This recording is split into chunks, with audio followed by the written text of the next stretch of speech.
Through her boundless compassion for humanity, Supreme Master Ching Hai tirelessly traveled to many corners of the world to share the message of love and eternal liberation through God's gift to humankind, the Kuan Yin method of meditation. After 30 years of sharing her knowledge on how to live a balanced life while pursuing a spiritual path, she continues to dedicate her time and effort to uplift and enhance the life of all beings.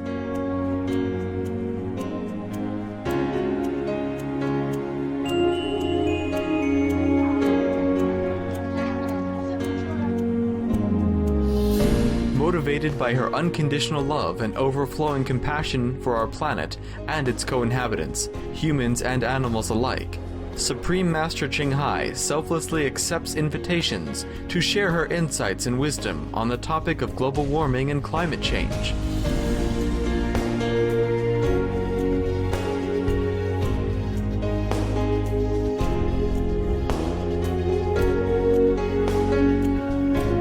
Despite her busy schedule, Supreme Master Ching Hai also sets aside time to hold retreats and international gatherings with our association members to inspire and motivate, address any concerns for daily life, and answer questions on spiritual practice.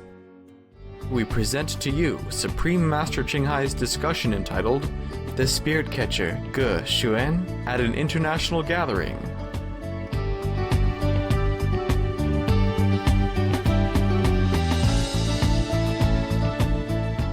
Supreme Master Ching Hai's lectures are not a complete meditation instruction. Please do not try alone. For free of charge guidance, please visit www.godsdirectcontact.org or contact any of our centers near you.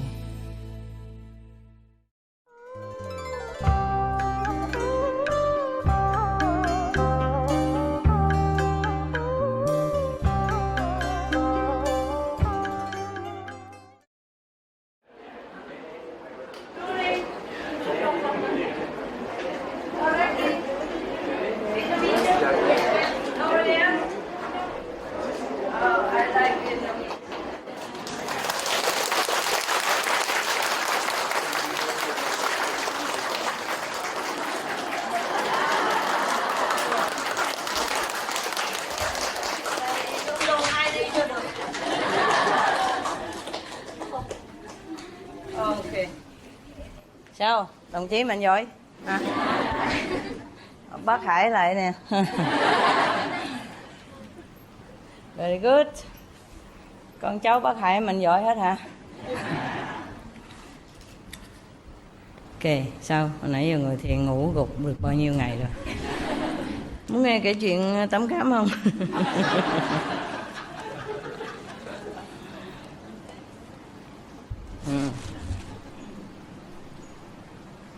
Yeah. Save the world, huh? I'm vegan and green, huh? Let's go green, save the planet.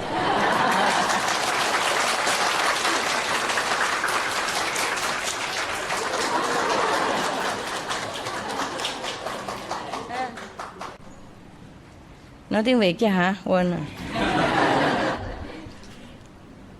Hôm qua mình đọc chuyện của ông thầy tu có cái bị đó. Cái bịch vải á, túi vải á. Bữa nay đọc chuyện bà thầy tu có cái áo vải. Hôm qua mình đọc mình thấy cái vị hòa thượng đó hả? Có người đi ngang qua hỏi ổng cái túi vải là cái gì? Cái ổng lấy cái túi vải ổng thả cái bịch xuống đất kìa. Tại sao vậy? Tại ổng không có lịch sự hay sao? Nói nghe coi coi khai ngộ tới đâu rồi hả? Cô mà có tóc mai đó nói nghe coi. Mắt trí huệ che lại rồi, có nghe gì không?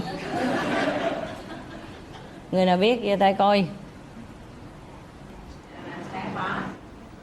Hả? Buông bỏ xả bỏ ha. Người nào nói nữa cho 2 cục kẹo nhớ rồi. Hả? Tôi hơi khùng. Đằng sau Thì tôi có nhiều đồ nặng quá hả?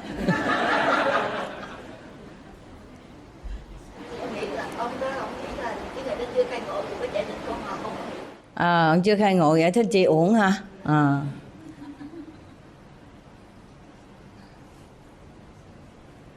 Nói nghe đi má.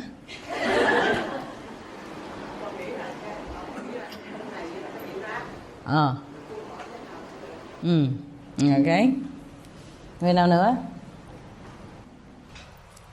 Đem cái giỏ lên coi coi. Có cái tên nào ăn được 2 cục không?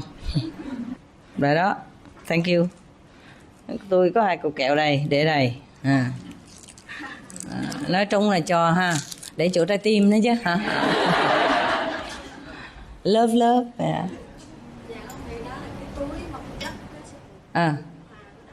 Túi vật chất hòa với đất luôn. Sao mà công án rồi cao kỳ quá vậy? 2 người nào đâu?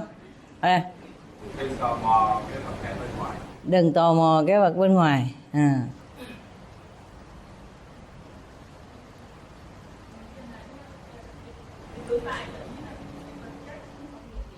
Tự tại không có thấy vật chất có nghĩa là gì? Có đỏ còn không có. Biết rồi. Giỏi lắm. Có tên nào mà đầu óc sáng suốt nữa đâu, nói nghe coi. Thôi bỏ 2 cục kẹo đây xuống trở lại.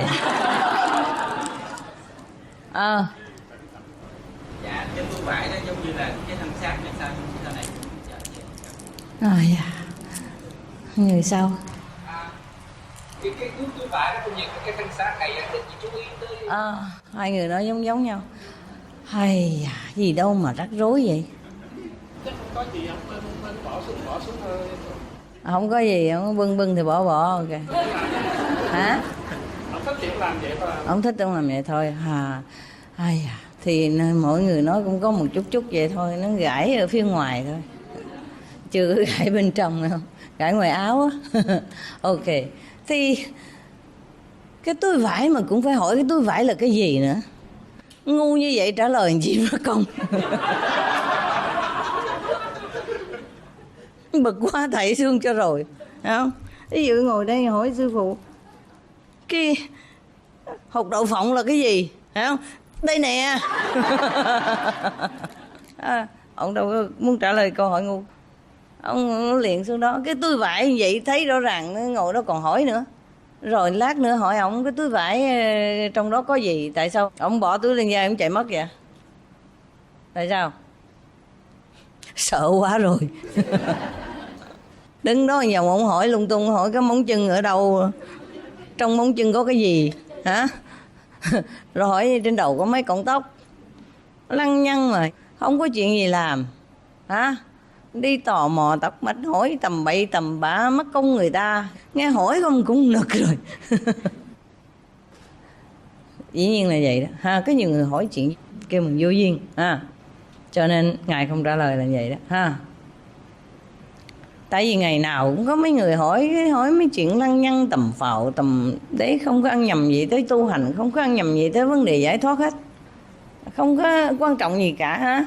Như hỏi trên đầu tại sao tóc bạc vậy? Thế tôi già rồi tóc bạc hỏi làm gì? Rồi chân có mấy ngón, thấy rõ ràng vậy cô hỏi nữa. Thí dụ vậy đó. Thật ra ông bực mình, nó đi cho rồi đi. Mấy người ngu quá vậy đứng mất công. Mà bây giờ ngồi đó giải thích cho nó làm gì? Đúng vậy đó. Thí dụ hỏi quý vị cũng phải đứng đó không? Đi cho rồi ha. Hỏi cái tấm truyền đơn là cái gì vậy hả? Ok, không hiểu gì hết, thôi dẹp. Ok. Ok. Ha. Coi thử có mấy trang. Nhiều quá thôi không thèm đọc. Mấy giờ rồi? Ok, rồi. Ok, đọc một hồi khỏi buồn ngủ nha. Ngồi đó ngáy cũng vậy thôi. Sao mà giỏi quá vậy? Mấy người ngồi giỏi thiệt ạ. Ngồi vậy mà cũng ngủ được. Chật chội nóng nảy vậy cũng ngủ tưng bừng hết. Giỏi hơn sư phụ á. Ngồi kiểu đó ngủ không được đâu. Ngủ thì ngủ đàng hoàng chứ không có ngủ cái kiểu đó. Có nhà thiền sư á, ổng tên là Đức Sơn. Vị này sáng lập ra một môn thiền kêu bằng Đức Sơn Tuyên Giám và Lâm Tế Nghĩa Huyền. Hai cái môn phái này được rất là nổi tiếng hồi đó ha, được rất nhiều thiền sư giảng dạy cái phương pháp đó.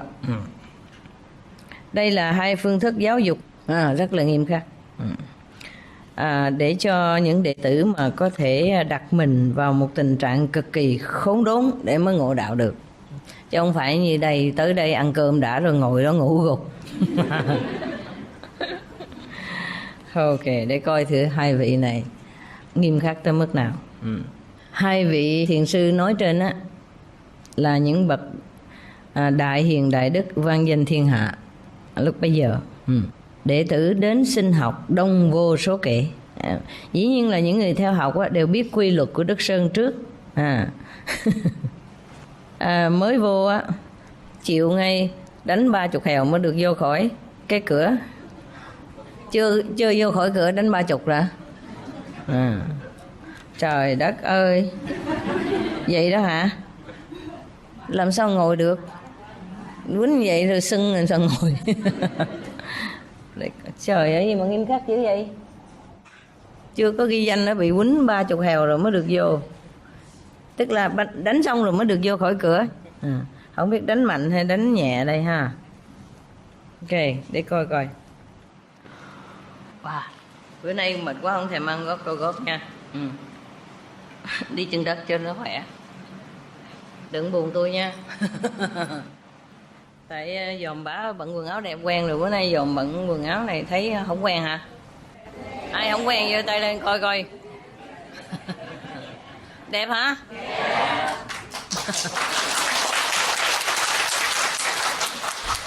Được, coi như biết nói chuyện. Vậy thì bà đọc cho mấy chuyện cho nghe. Nói là ông Hoàng quýnh 30 bông.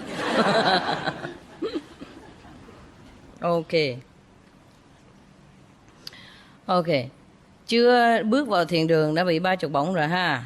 Bây giờ khổ hình này có thể khiến cho một người yếu đuối uổng mạng như chơi. Trời đất ơi, quýnh dữ vậy đó. Thôi khỏi cần hỏi rồi. Này quýnh thiệt chứ không phải quýnh vừa đâu. Không phải là đập chơi cho vui đâu. Đánh mà yếu là chết liền á. Wow. Người nào mà đến xin thọ giáo không những phải bị đòn đau đớn bằng gậy gộc mà còn bị hò hét vào tai, khiến cho học trò tối tăm mặt mũi. Vậy mà đệ tử bốn phương vẫn kéo đến ùng như trải hội. Mấy người này bị thích bị đánh đòn nha. Lý do tại sao? Tại vào thời đó hình như ai cũng có tinh thần muốn học đạo. Chính như vậy mà họ đã sinh ra một quả tim vô ngại, không chùn bước trước khó khăn nào. Wow. Vậy đó hả? Bây giờ mình phải mua cái gậy mới được. Wow. Đi học thiền trước khi vô đã biết là bị đòn như vậy đó, mà đánh đau đớn còn ha la hét trong tay nữa, vậy mà cũng chịu nữa. Wow. Mấy người này có tinh thần. Cầu đạo dễ sợ ha. Cầu đạo là gì biết không? Tinh thần cạo đầu.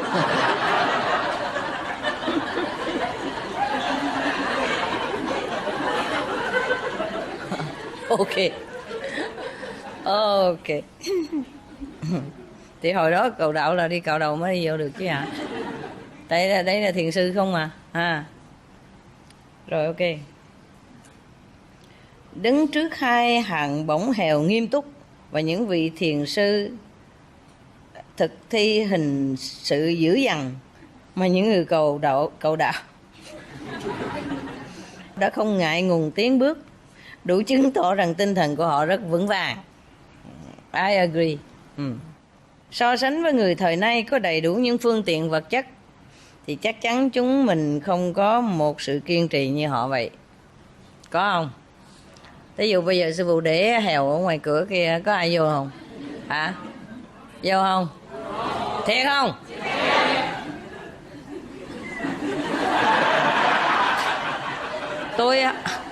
Tôi không có nói giỡn đâu nha. Mai thử chơi biết liền. Thôi quýnh chi cho nó mỏi tay, để nghiệp chướng ngoài đó lăn lộn đau khổ gần chết rồi. Vô đây đánh chi mất công ha, đánh chi cho nó mang tiếng Á. Ở ngoài kia xã hội đánh đập đã lung tung rồi, nhiều lắm rồi phải không? Cực khổ lắm rồi phải không? Thôi vô đây ta tha cho.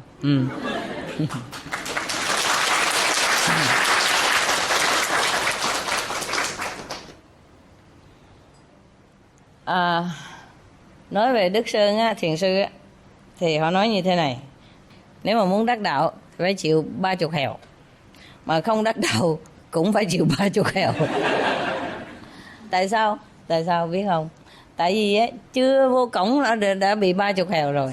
Thì vô đó có biết cái đắc đạo hay là không biết đâu, tùy mình chứ hả? Cái 30 hèo đâu có cam đoan là mình được khai ngộ đâu, phải không? 30 hèo để mà bước vô khỏi cửa thôi, rồi vô đó rồi tính sau. Như vậy mà cũng chịu vô á.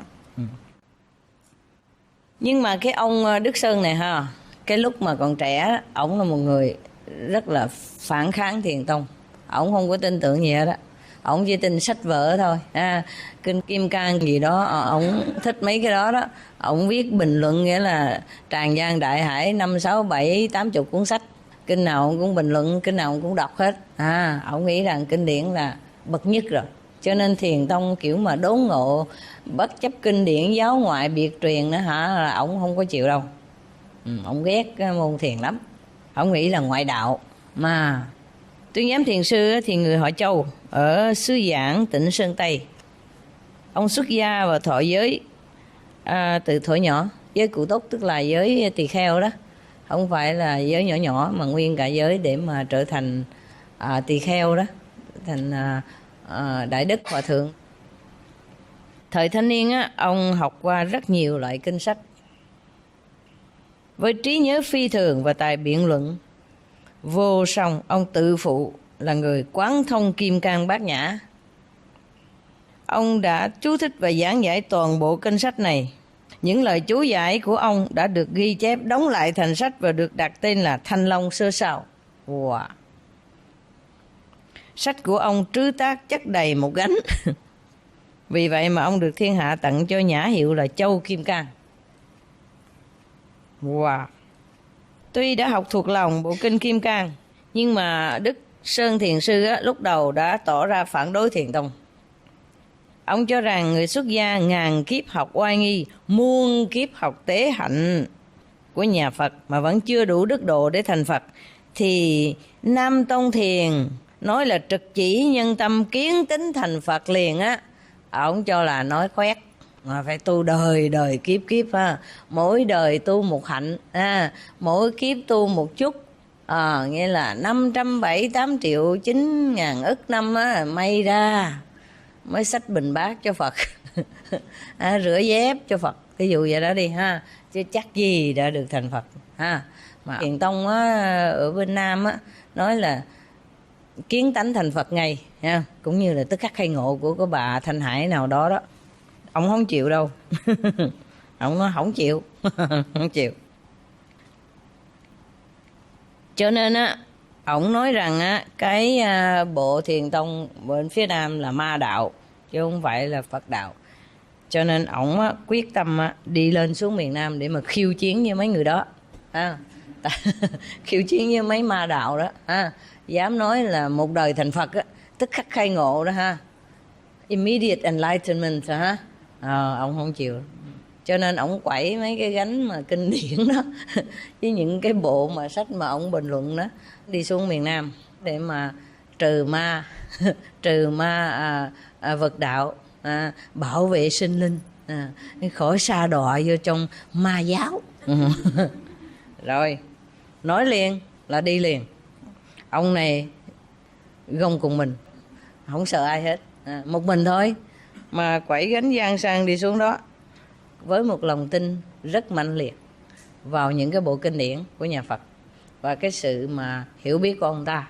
Ông nghĩ rằng chỉ có dựa theo kinh điển là đủ rồi, Tu từ từ, tức là mỗi đời đọc 1, 2, 3 bài kinh như vậy đó hả, hoặc là tu hành nghĩa là bố thí trì giới gì đó ha, lâu lắm triệu ngàn ức vạn năm gì đó may ra mới lóe ngộ một chút. Cho nên ổng từ trên ở Sơn Tây lặn lội xuống miền Nam, xách cái bộ mà kinh sơ sao của ổng xuống. Có một ông đó mà một lúc thì kêu Tuyên Giám, một lúc thì kêu Đức Sơn. Ôi xin lỗi nha, có một ông nhiều tên quá mất công quá tôi có một tên mà người ta đã lẫn lộn rồi ha. Ông này có 2, 3, 4, 5 tên. Thôi được, kệ nó đi, cho ổng đi. Ok, thì ổng quẩy cái gánh mà mấy chục bộ kinh điển của ổng đó, với lại những cái bộ mà sách mà ổng viết ra đó. Tại sách của ổng viết ra tại đâu ai hiểu gì đâu, thì bỏ vô trong thư viện hoặc là đem dạy đến những cái trường học mọi người được kính trọng tại vì ổng viết Trường Giang Đại Hải mà. Thôi kính trọng cho rồi đi, nếu không kính ông bắt đọc xuống mất công quá, dài quá đi. Người nào không hiểu cái kính trọng cho nó khỏe. Chứ nếu mình nói mình không hiểu, người ta cười mình, ta nói mình ngu. Thành ra mấy người không hiểu cũng nói hiểu. Tốt quá. Trời ơi, công đức vô lượng. Tại bao nhiêu người tán thán ổng ổng mừng quá rồi, lên quá rồi. Ông nghĩ chứ mình ổng hiểu thôi, không ai hiểu hết. Mấy người mà Nam Thiền Tông đó là ma hết, ma giáo hết, ngoại đạo. Cho nên ông quẩy cái gánh mà kinh điển của ông đi xuống miền Nam. Địa điểm mà ông ghé lại lần đầu tiên là Long Đầm. Có một vị thiền sư kêu bằng Sùng Tín, lúc bấy giờ cũng đã lừng danh thiên hạ rồi. Ông nghĩ rằng nếu mà ông ở Long Đầm mà ông hàng phục được, chế ngự được cái ông Sùng Tín này thì bao nhiêu đệ tử hoặc là những thiền tự khác ở Nam Phương đều tan rã hết. Tại ông này một trong những vị nổi tiếng vô cùng. Nếu mà đánh bại ông này thì toàn Nam Phương khỏi đánh cũng tan hết. Cho nên khi ông đến chân núi Long Đầm ông ghé vô một quán trọ bên đường nghỉ chân một chút, định ăn uống cho no nê, nghĩa là sức lực đầy đủ rồi mới lên kia đập phá cái chùa với những cái thiết lý tà ma ngoại đạo đó. Thôi đi vô trong cửa quán thôi. Đức Sơn mới gặp một bà lão đang bưng điểm tâm cho khách. Cái bà lão thấy ông quẩy một gánh sách nặng nề quá đi. Tôi mới hỏi chứ chẳng hay ngài mang gánh sách gì mà nặng nề quá vậy? Đức Sơn đại y mừng quá, có người để ý thế mà sách của mình nhiều như vậy. Hồi đó muốn có một cuốn sách đâu phải dễ. Hồi xưa mình đâu có máy in. Người ta muốn in sách người ta phải khắc từng chữ vô cái tấm gỗ hoặc là tấm đá đó.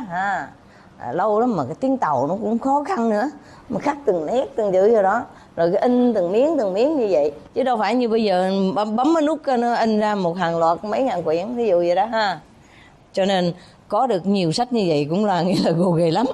Thì nó không những là rất là tự đắc về cái kiến thức kinh điển của mình, và tự đắc vậy thì có nhiều sách nữa, tức là ta giàu nữa. Giàu mới có mua sách được. Hồi đó sách quý lắm, đâu có phải ai muốn mua cũng được đâu. Thường trong những cái thư viện của nhà vua mới có sách vở đầy đủ, còn dân thường muốn mua cũng khó khăn, đợi lâu lắm. Đặt một cuốn sách chắc cũng cả năm mới có. Ok.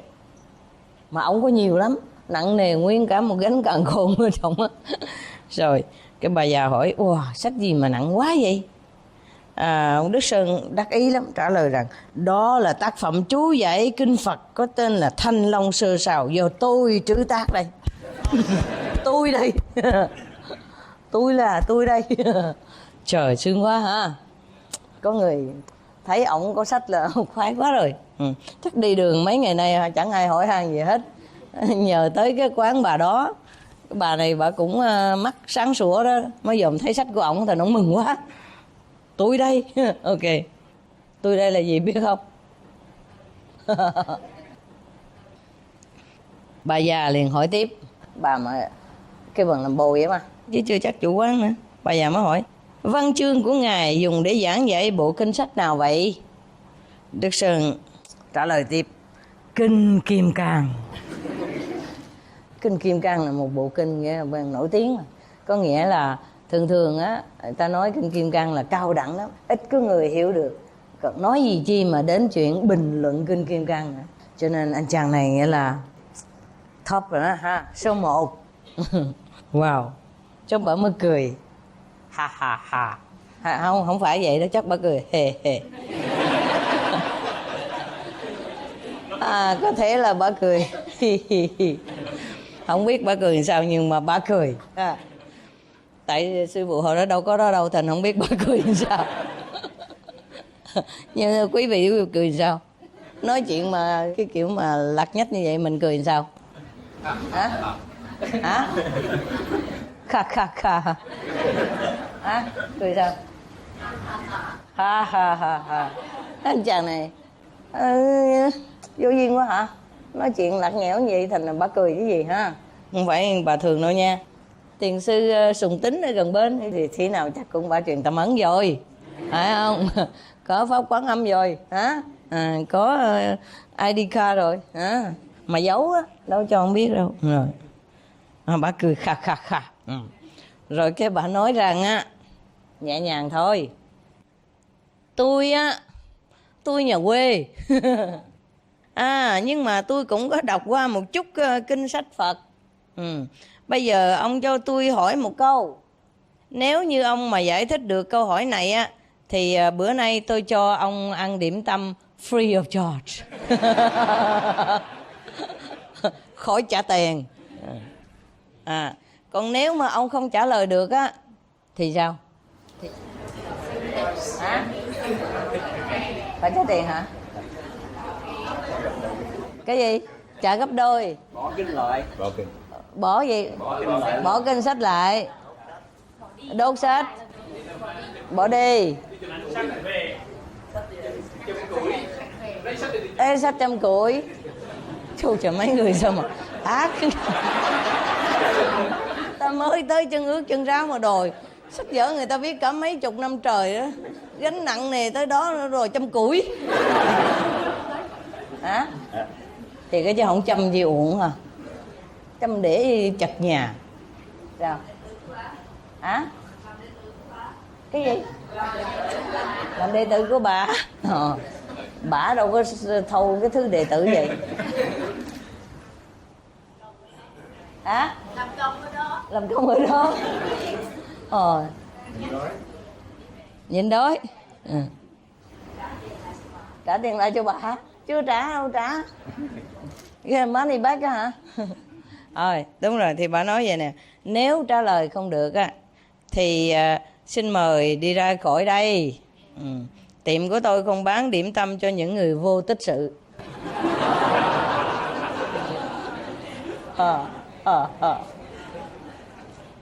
Bà già sao mà bà nghiêm quá hả? Lẽ phải cũng đưa cho một cái alternative living flyer chứ hả? Khuyên ăn chay rồi này kia chứ hả? Hả? Dạ, cho quyển sách biếu hả? Rồi cho cái địa chỉ của Supreme Master Television á. Ông coi giống khai ngộ chút cái đuổi người ta ra vậy. Chà, nghiêm khắc quá trời. Hồi xưa mà tu thì tu đàng hoàng, không tu mà cái kiểu mà sách vở mà đem tới là họ ghét lắm. Họ biết là cái thứ này không ăn nhầm gì. Sách vở đâu có làm cho mình khai ngộ được. Nói cái ông này là chắc là kêu bằng một sách thôi. Tối ngày cắm cổ vô trong cuốn kinh điển mà không hiểu gì hết cả, rồi viết lung tung bậy bạ, còn mê hoặc quần chúng nữa. Hả? Kêu bằng dẫn dắt quần chúng đi sai lầm nữa. Chứ không phải mình không khai ngộ không mà đủ rồi, còn viết sách tầm bậy tầm bạ ra nữa. Người ta đọc, người ta tôn trọng mình, nhưng mà người ta đi sai đường lạc lối hết. Tức là những người này nghiệp chướng bự lắm chứ không phải vừa đâu. Cho nên bả không có dám lạnh mấy cái người này, không muốn chơi với mấy người này. Nó làm bạn cũng không muốn nữa. Chọn bạn ngoài chơi chứ hả? Ok, ngu như vậy mà mấy người này khó độ lắm, ý vậy đó ha. Nhưng mà bà cũng hơi nghiêm khắc hả? Nhưng mà ở đây là bà giúp ổng đó. Nếu mà mềm mỏng với ổng tưởng ổng ngon lắm. Tại hồi đó giờ bao nhiêu người mềm mỏng kính trọng ổng rồi. Nếu bây giờ tới đây mà không có đối đãi với ổng như vậy thì ổng làm sao ổng sực tỉnh lại. Ông quen cái thói mà bị người ta cung kính rồi. Tại vì thường thường ngoài người đâu biết gì đâu. Thấy ông viết tràng văn đại hải như vậy thì ngon lành lắm rồi ha. Ok. Ít ra ông cũng có thời giờ để viết. Còn mấy người kia người ta đi làm lụng cực khổ, người ta kiếm ăn, đâu có ngồi không rảnh mà ngồi không viết tầm bậy tầm bạ. Ok, Đức Sơn Đại Sư ok liền. Bà lão lên tiếng hỏi. Bà hỏi rằng trong kinh Kim Cang, tại vì ổng bình luận kinh Kim Cang thì bà dùng kinh Kim Cang, bà hỏi ổng nhiều khi á cái kinh điển không có phải là vô dụng, nhưng mà tùy theo mình dùng cách nào. Ông này á, đọc kinh giống như đọc mù mắt kìa, không có biết gì hết. Còn bà này đọc kinh là để mà giảng cho những người mù mắt đó hiểu. Cho nên hai người đều là đọc kinh Kim Cang hết. Mà một người thì bị kinh Kim Cang kim vô, vây khốn vô. Còn một người kia thì hiểu biết kinh Kim Cang để mà giảng giải cho mọi người. Chứ không phải là những người khai ngộ rồi không biết gì cả, không có đọc gì hết. Cũng phải đọc chứ, để mà người ta hỏi mình biết cách mình trả lời. Mà cái khi mà đã tu hành rồi không cần đọc cũng hiểu nữa. Nhưng mà cũng phải đọc đặng biết trong đó nó viết cái gì, đặng mình trả lời giống y vậy thôi. Còn nếu không mở kinh Kim Cang ra hiểu liền, khỏi cần mà phải ai giảng nghĩa nữa. Thì bà đó như vậy đó. Bà không cần phải sách đèn bao nhiêu năm mới hiểu kinh Kim Cang. Tu hành phép Quán Âm xong rồi hiểu hết trơn dễ rồi. Bây giờ bà hỏi như thế này. Trong kinh Kim Cang á có dạy rằng tâm quá khứ không thể có, tâm hiện tại cũng không thể có, tâm vị lai cũng không có luôn. Vậy thì chẳng hay thượng tọa định điểm cái tâm nào trong quán của tôi vậy? Điểm tâm. Phải dùng cái chữ điểm tâm thôi. Điểm cái tâm gì, đâu có tâm gì đâu điểm. Ý vậy đó. Bà làm khó dễ mà. Lúc này ngài đã là thượng tọa rồi đây. Tức là đã là vị xuất gia tu hành rồi, chứ không phải người bình thường. Thành ra bà không có đưa cái truyền đơn mà ăn chay cho ổng, tại vì ổng ăn chay rồi. Mình có thể đưa cái truyền đơn SOS, ăn chay sống sanh cứu địa cầu mà. Ok. Đức Sơn Đại Sư sửng sốt, đứng như trời trồng. Không nói lên một lời nào cả. Ông đành phải mang cái bụng đói meo và những cuốn sách để ra đi.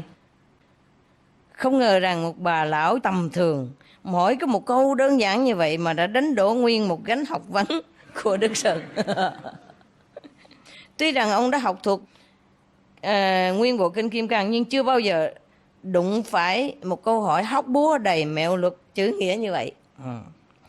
Chẳng những bà hỏi kinh Kim Cang mà bà còn chơi chữ nữa. Điểm tâm điểm cái tâm nào bây giờ đó. Ok. Tại ông vô đó ông muốn điểm tâm. Hỏi không có tâm làm sao điểm cái tâm gì. Bà chơi chữ mà anh chàng này ngớ ra. Tại hồi đó giờ đâu có đụng phải những cái tay cao thủ như vậy. Thường những người bên ngoài họ đâu hiểu gì đâu. Họ thấy tràng văn đại hải sách như vậy họ đồng hồi ngủ gục thôi thì nó hay lắm rồi. Nếu không nói hay sự người ta nói mình ngu. Thành ra ai cũng đồng thanh nói là hay vậy đó, không hiểu gì hết cả. Cái người viết cũng không hiểu, người đọc cũng không hiểu. Thành ra đâu có ai mà bắt bẻ gì ông được. Cho tới giờ này đụng phải cái tay bà này, mình coi vậy là mình thấy rõ ràng là gậy ông đập lưng ông ha. Ông hòa thượng này dùng cái kinh Kim Cang và dùng chữ nghĩa của mình, bị người ta dùng cái chữ nghĩa và kinh Kim Cang của ổng mà đập lại ổng. Rồi cái Đức Sơn phải tiếp tục quải gánh lên núi. Tuy rằng bị đánh một trận như vậy mà chưa chịu thua, bị đứng sững người vậy thôi nhưng mà chưa thua. Quẩy cái nguyên cả cái gánh sách lên núi luôn để gặp ông thầy bự trịnh á. Cái bà chủ quán này chắc là một trong những đệ tử mà mở quán để mà tiếp đãi đồng tu mà, không? Ông này lạng quạng vô đây. Múa rìu qua mắt thợ. Thôi lên núi rồi, gặp Tây Tổ rồi, gặp Sùng Tính thiền sư Tây Tổ. Ông tức quá, hỏi liền một câu, tại bị bà già đập rồi bây giờ còn đau mà. Lên cái gặp thiền sư cái đập liền ổng. Không phải dùng gậy đập mà đập bổ trên đầu bằng một câu hỏi. Tôi nghe nói Long Đầm là nơi rồng ẩn cọp nấp. Nơi đây bao gồm những tinh túy của thiền tông Nam Phương. Nhưng mà tôi đến đây nửa ngày mà Long chẳng thấy Long đâu hết, đầm cũng chẳng thấy đầm. Dám hỏi thiền sư như vậy là thế nào? Ông cũng chơi chữ mà Long là rồng á mà ha. Nó lên đây sao không thấy rồng không thấy cọp gì hết. Ý có nghĩa nói là sao không thấy ai đáng giá, toàn đồ bỏ. Cọp rồng là tượng trưng cho những người xuất chúng, mà ổng lên ổng khinh miệt, ổng nói sao không thấy gì hết trơn. Đúng là mù mà. Mù sao thấy được. Ok. Sau cái thiền sư Sùng Tín điềm đạm nói rằng ông đã tới Long Đầm rồi. Vậy thôi. Biết tại sao ông nói vậy không? Là không có trả lời gì nữa, cao thâm huyền bí, mà chỉ nói ông đã tới Long Đầm rồi. Thì tới đó rồi còn nhiều chuyện, phải không? Tới đúng rồi vậy thì tới đó biết đó rồi còn nhiều chuyện. Những người thiền người ta biết ở đây là biết ở đây thôi, không có rắc rối lộn xộn. Không có hỏi này hỏi kia, không có biện bạch lung tung cái chuyện gì đâu. Tới cái chỗ đó thì tới rồi thôi. Thì trả lời một câu gọn gàng thôi, ông đã tới Long Đầm. Ý nói là sao mà nhiều chuyện quá. Ok. Cool. Thì bây giờ mình thấy rõ ràng trong vòng nửa ngày thôi mà anh Đức Sơn Đại Sư bị đánh bại 2 lần. Có 5 chữ thôi mà Sùng Tín Thiền Sư làm như là búa bổ vô đầu ổng á. Trời, ông Đại Sư Đức Sơn này xấu hổ quá.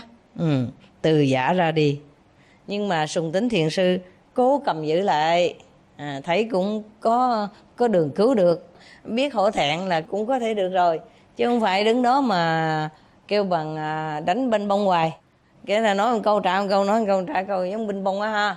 Thành ra ông thấy cũng được, cũng biết xấu hổ, cái là có lòng khiêm nhường, thì cũng có chỗ vậy được. Cho nên thì ổng nói thôi ở lại chơi uống trà đi, biết cũng đói rồi. Tại vì ổng biết là ở dưới kia bị đập rồi. Đập mà đói bụng mà vác cái gánh sách bự như vậy thì chắc cũng sắp xỉu rồi. Chắc là vị thiền sư này có lòng nhân từ, hoặc là ông nghĩ là sợ ông này ông chết đói đây, cảnh sát tới mệt tôi. Thôi thà để ông ở lại ăn miếng cơm rồi tính sau. Ok. Thì bữa đó cái Đại sư Đức Sơn ngồi cú rũ ở ngoài sân chùa, không có vô trong cửa chùa. Sùng Tín Thiền Sư bước ra mới hỏi rằng sao ông còn ở ngoài đó mà chưa chịu vào đấy? Nghĩa là sao chưa nhập môn, sao mà còn đứng lẩn quẩn ở bên ngoài vòng của trí huệ như vậy, ý như vậy nữa luôn. Đức Sơn trả lời trời tối lắm, tôi không thấy đường. Biết rồi, mù mà, đúng là không thấy đường thiệt đó chứ. Sùng Tín mới thắp một ngọn nến đem ra. Đức Sơn vừa định tiếp lấy ngọn nến thì Sùng Tín Thiền Sư thổi tắt đi. Tự nhiên Đức Sơn khai ngộ liền. Biết tại sao không?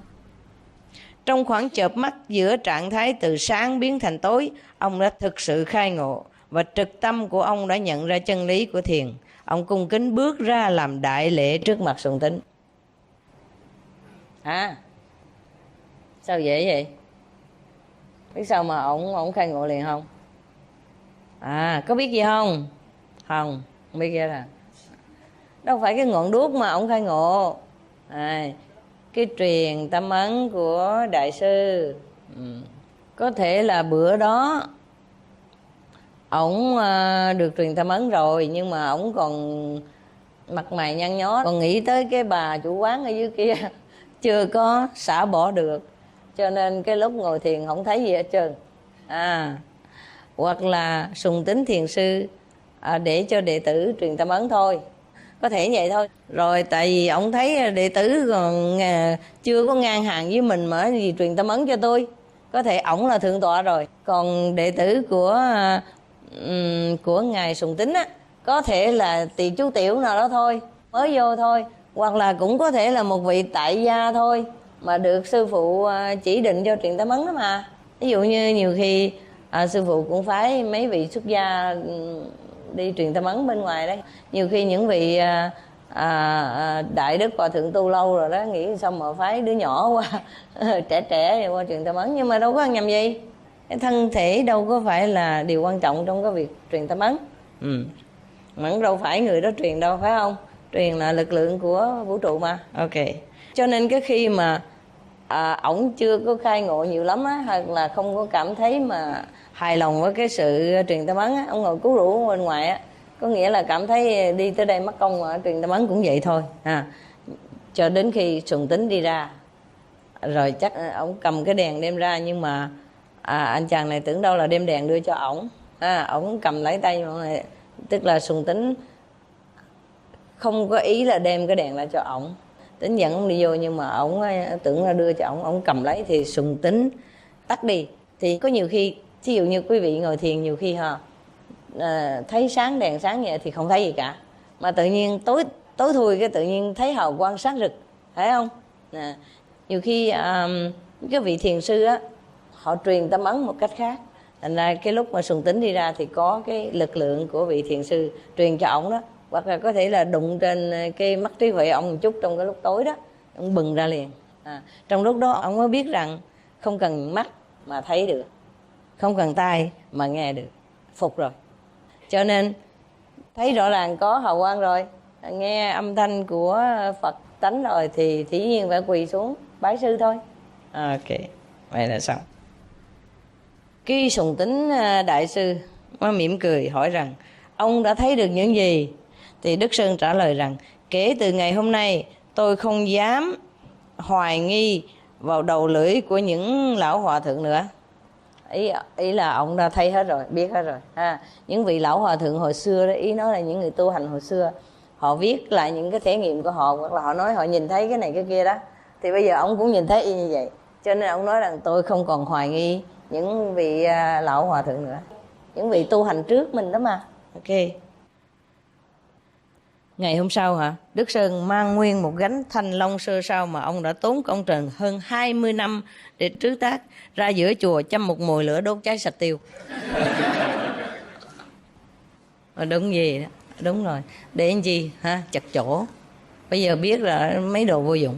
Đúng y như vậy đó. Tức là ông thiệt là khai ngộ rồi đó. Nếu một người không khai ngộ không bao giờ làm như vậy được. Tại vì cái lòng chấp nhất 20 năm công trình nó viết ra rồi in ra rồi đi đâu cũng gánh theo. Bây giờ tới đó khai ngộ cái đốt cái chừng. Vô dụng mà. Toàn là những từ ngữ trống không có ích lợi gì cả. Nói tới nói lui vậy, chặt giấy, uổng công, uổng mực. Cho nên bây giờ ông biết rồi. Từ đó trở đi Đức Sơn đại sư đã có thể vượt qua những chướng ngại của chữ nghĩa, của văn chương, phá vỡ cái vô cùng của ý thức và khai phóng được tất cả những lực lượng tiềm ẩn bên trong. Khai ngộ rồi thì dễ mà thông mà. Okay. Bây giờ để coi ông đã thành đạo rồi, bây giờ ông dạy học trò cách thế nào đây? Ok, coi từ đây gì. Trong cái trường thiền của ông có một hôm kia Đức Sơn thượng đường, tức là lên ngồi trên đây đây. Bây giờ thành đạo rồi, giờ có đệ tử rồi nha, ngon lành nói với đệ tử rằng bữa nay cấm tất cả mọi người không được nói chuyện gì cả. Người nào nói sẽ bị đánh 30 trượng. Ở ngoài kia đã đánh rồi, vô đây thì quýnh nữa. Ở đây sư phụ chỉ sẽ biểu đừng nói chuyện thôi, sợ làm phiền hàng xóm. Mấy trăm người như vậy mà nói ào ào lên ai chịu nổi. Với lại để mà mình chú tâm niệm hồng danh, với lại chú tâm để vọng bên trong cho nó có định ở đây. Lúc mình ở đây càng định càng tốt. Càng định thì càng câu thông với nhau, câu thông với sư phụ bên trong. Thì lúc đó có một người đệ tử bước ra đảnh lễ Phật thôi. Phật là Phật gỗ đó mà, tượng Phật á. Đức Sơn sai người căng đệ tử đó ra đánh đòn. Đệ tử này cất tiếng hỏi: con ngậm miệng từ nãy giờ không có hỏi đến một câu, tại sao sư phụ lại đánh con? Đức Sơn hỏi rằng: ngươi là người ở vùng nào? Anh chàng nói: đệ tử là người xứ Tân La, tức là miền Trung Triều Tiên bây giờ đó. Chà, từ Đại Hàn qua đó học xa xôi qua bên Trung Hoa học.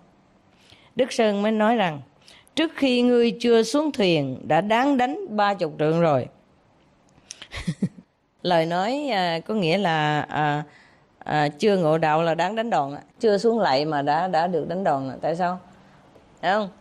Thành ra còn ngu quá, còn chấp nhất tượng á.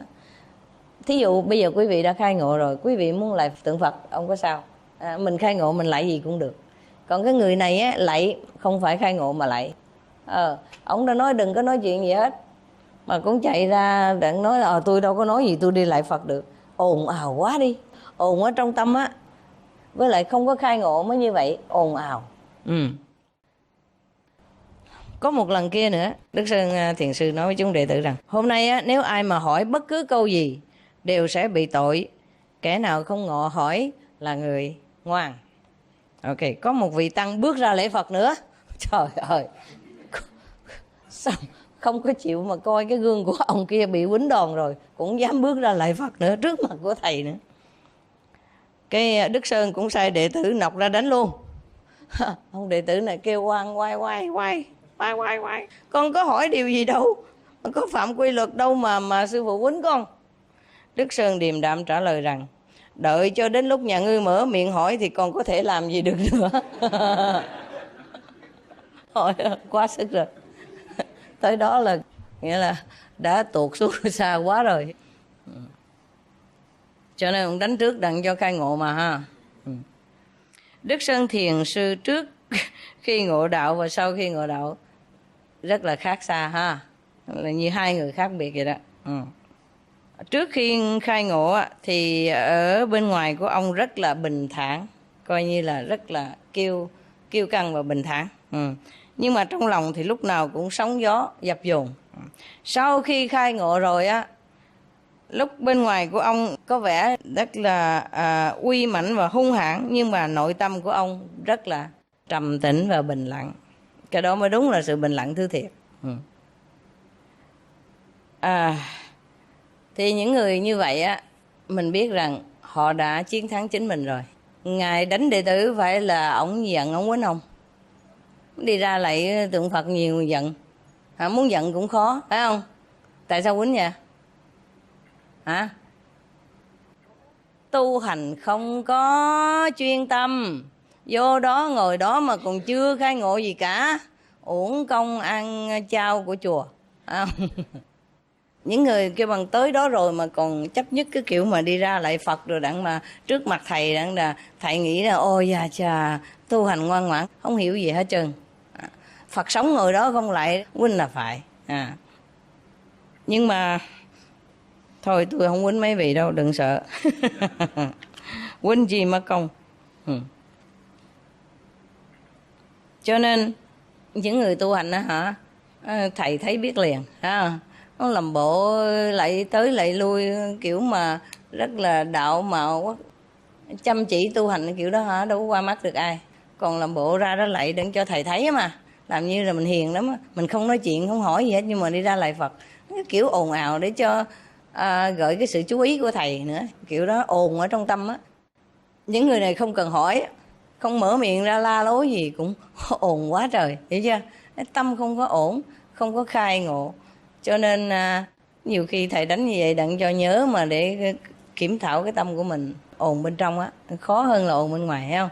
Quý vị biết rồi, mà ở nhà cũng vậy thôi. Nhiều người á không nói chuyện với mình nhưng mà đi tới đi lui làm cho mình lúc nào cũng biết người đó ở gần bên á. Nhiều khi ở xa xui mà cái tâm của họ cũng níu kéo tới mình, làm cho mình cũng bực bội ở nhà nữa. Thì những người đó là như vậy đó. Không có khai ngộ, mệt lắm. Rồi, cảm ơn ha.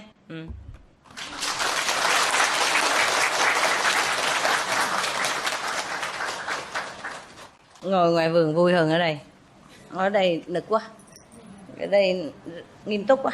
Ok, may chừng nào ra lấy kẹo bánh ha. Ok, dòm rồi. Ok, sư phụ đi thăm lấy thầy Tàu. Ok hả? Ok, ở ngoài vườn tốt hơn, ở đây nực quá, ngồi cao quá, cảm thấy giống như thầy tu. Giống như thiền sư. Hey, good.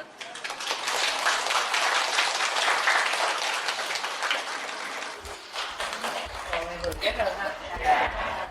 Ngồi chỗ.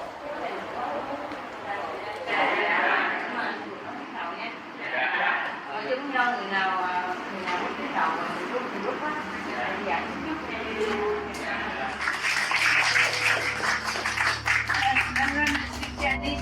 I hope they translate for you also.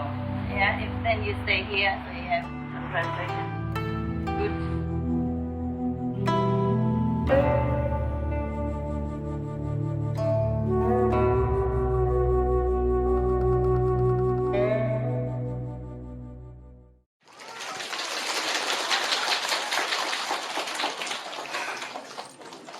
Okay. Happy? She's clean. She's clean. Very clean. Clean all day, 4 or 5 times. Clean before come here. Vinegar. Hey, hey, hey. Not everywhere like dog. Come. Ayo.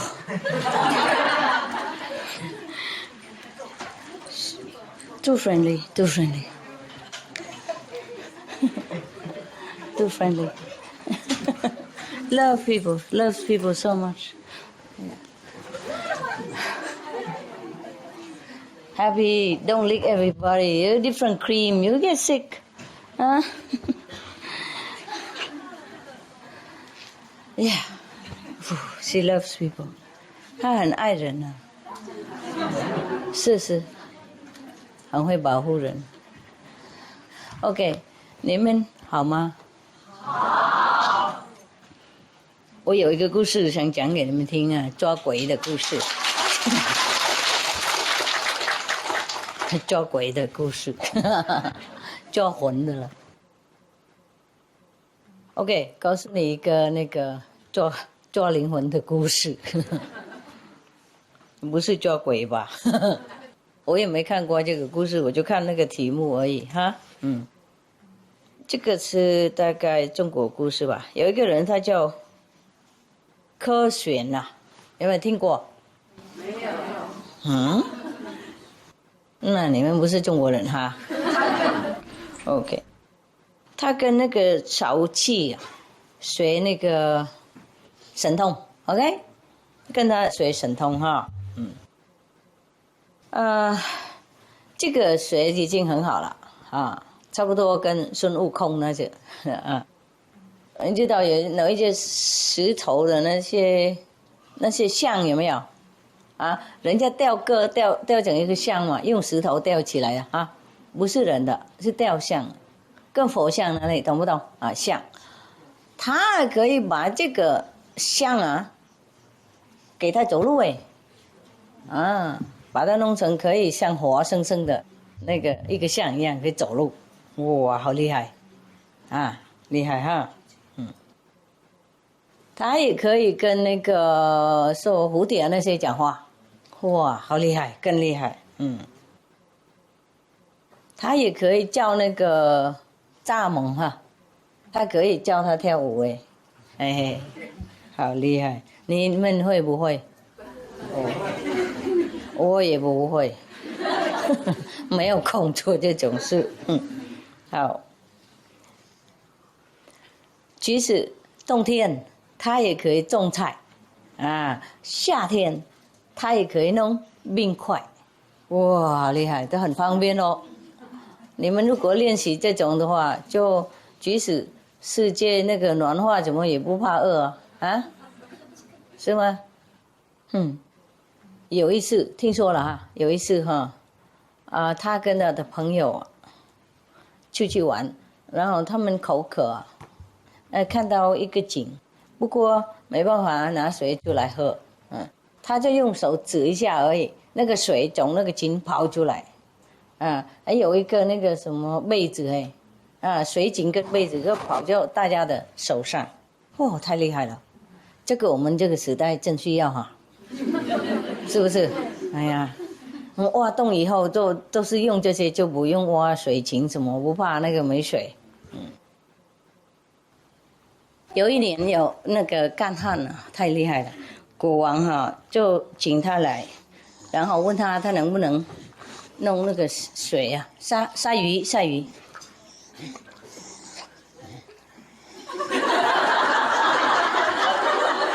Sit down, Happy. Sit, okay? Oh, she's too excited now. 他拜托让他带来，拜托带他来，不想睡觉在家里，拜托来这边，然后吵闹这样。No. Sit down. Sleep.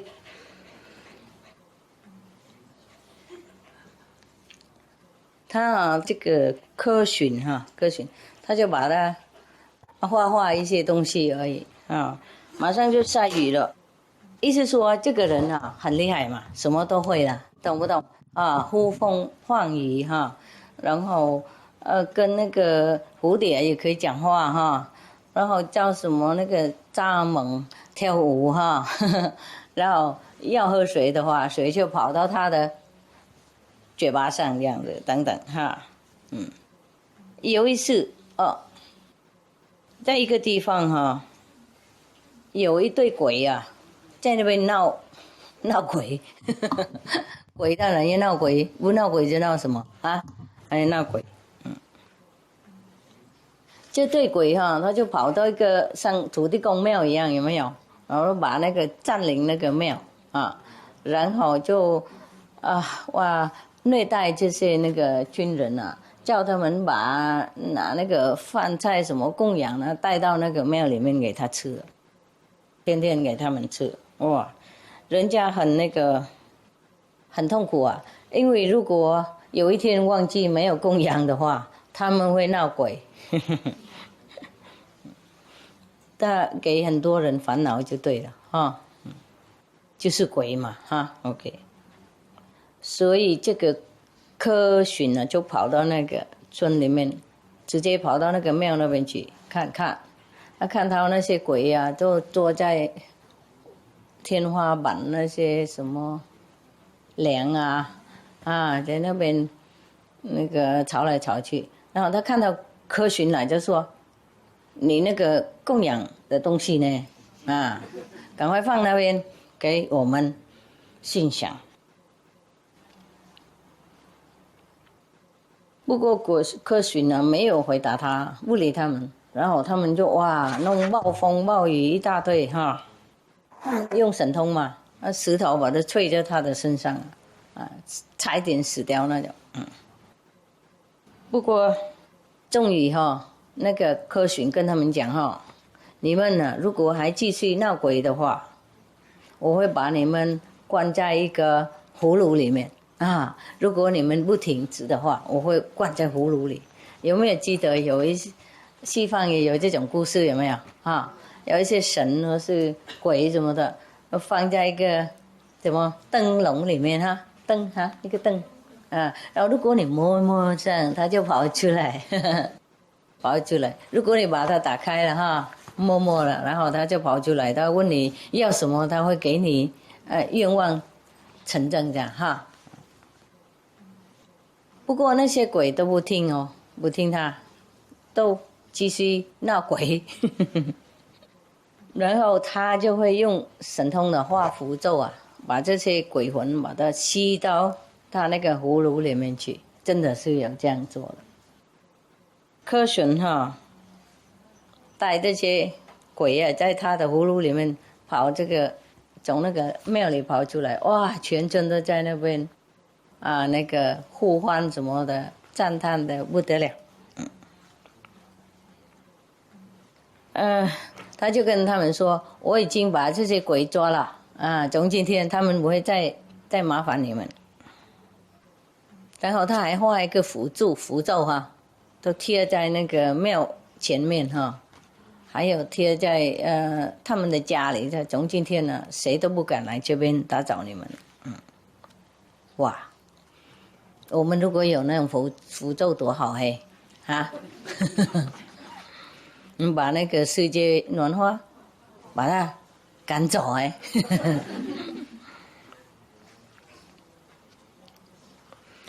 意思说他很多神通就对了。有一次他在那个华山走来走去然后看到在一个房子上面有一对那个黑云黑云在那边在他屋顶上不过他知道这个就是有一个比较凶恶的那个鬼魂在按在他那个房子上，所以他就把自己变成一个农妇然后就敲那个人的门有一位那个书生就来开门欢迎他。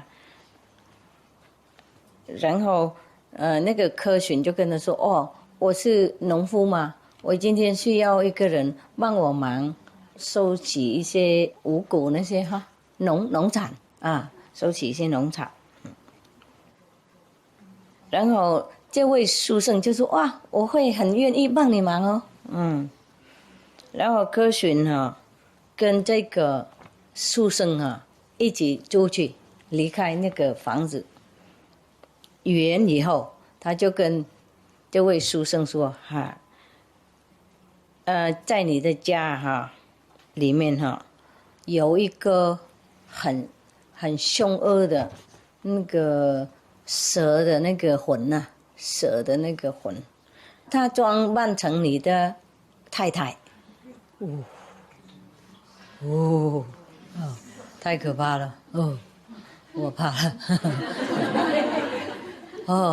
如果把蛇这样当太太的，太不得了了！Oh my God， 我们不会认得太太呢，然后是一个凶恶的蛇化身的话，我们怎么会认得出来太可怕了 ，OK。Oh my God， 有更可怕的。他继续说，就说这个蛇所谓的你的太太已经吃很多小孩在这个村里面了。哇，太可怕了！这个书生当然不相信他，哪里有他的太太怎么会这样嘛的凶烈那么凶恶到这样子他不相信。然后这科巡就带这个书生到一个很神秘的一个森林里面去然后给他看一个洞在那个地里面有一个洞，然后里面满满那个小孩的那些骷髅等等然后那个时候这个书生哇很震撼，就跟他说：“我现在怎么办我怎么办？”科巡就跟他说：“没关系，如果你今天能够给你的所谓的太太给她忙了意思说跟他陪他，给他忙碌什么的，不让他有空可以想的，那我就可以把他抓起来。OK， 所以这个书生跑到那个村里面买来一卷的漂亮的那个布跟这个样子一卷的很漂亮，回去就给他太太然后他就在那边跟他太太那个谈说这个给你的我们应该怎么做漂亮的好看，那个装的在那边聊天嘛为了这个漂亮的衣服在那边装了一直聊天。然后在这个时候科巡在那边在外面弄一个符咒什么的，画那些你们都知道了然后念咒语什么的然后就抓那个他那个灵魂了，那个蛇的当这个蛇认出来是他的灵魂被陷阱了，被抓的被抓，他就变成一个很大的蛇了，就攻击他的先生，想把他的先生吞下去哇，太可怕了有时候是这样像也不一定是这么那么恶劣，不过有一些人看起来好像我们的亲戚朋友那有时候伤害我们的意思是这样子吧，大概不一定是蛇不一定是，意思说恶毒的那种瓶子了有时候冤家债主跑回来讨债的那个讲太可怕了，这样我不敢有太太告诉你万一他是这样怎么办呢？你们怎么今天金超超这样昨天笑很厉害，今天呢静默默的在坐在那边不动怎么会？为什么鬼怕鬼的故事谁都紧张对了，我们看鬼片也是这样子，是不是啊，看电影嘛，鬼片是不是大家也很紧张啊？OK， 偶尔怕一怕也好玩。那个刚好那个柯巡看到他快要吞他的先生，他就把他那个神通的那把剑把它丢在他的那个蛇的身上，然后把他钉在那个墙壁那边，懂不懂啊？用那个劲把它丢他，然后他就被钉在墙壁上了，哇，那个时候哇，很那个臭味也都跑出来，然后突然间呢，那个什么蟹子那些会咬人的呢，毒的蜈蚣啊、蟹子啊等等从那个墙壁都跑出来，从他那个身上墙壁跑出来，满满这个四周围满，然后突然他们都会融化变成那种水分的。不过很暗脏的，又很臭。后来那个柯巡呢，他就用另外一个符咒变成滑了，消那些消掉。然后那个书生突然间也吐出来了，吐出来全部那个都是很肮脏的那个。像咖啡色的黑脏的臭的味道就吐出来，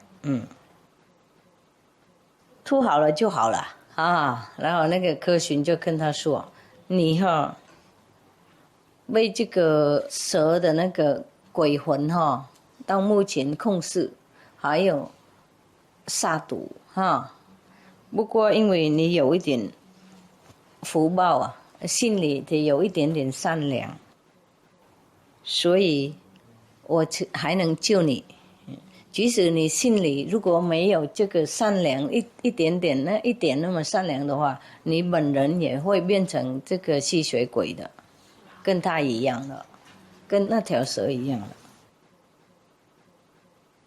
的。